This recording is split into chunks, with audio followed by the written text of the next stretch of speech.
nokunye. Le season lena ishawutheka kakhulu yamemeza statement esisodwa. Ile season la ithayifika ayikho into ebeyimemeza kakhulu. Beyimemeza into eyodwa.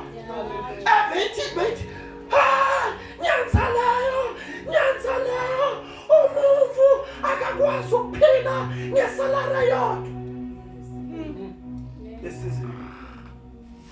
Le season leyithena ifika beyimemeza msheni ithi kahle akuphileki ngesalary yodwa ngoba labo uphila ngakhona imali boyithola khona bavala.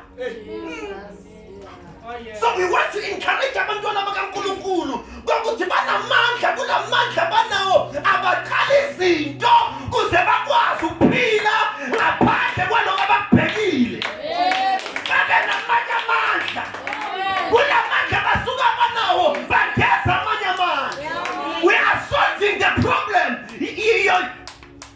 Yasemzansi ukuthi angeke vele kuze kulunga uma ubukela u3.5. Ubuku 10,000 wakho. Udinga ukuthi noma ubuku 10,000 wakho akungeni 1,000 omunye esayidini. Amen. Hallelujah. So we are solving the theme. It's solving the problem. Asinbizi ngoba sifuna ukuthi enkhonze, but isinbiza ukuzoluleka ukuthi asebenzeni. Let's solve the problem. Amen. Omunye umuntu nasibhalile le theme akayizwa. Unamandla. Ine revelation. Nasithi unamandla kulamandla onawo. Omunye umuntu akayi-understand lento. Until azahlale phansi simchazele ukuthi amandla sithi yini.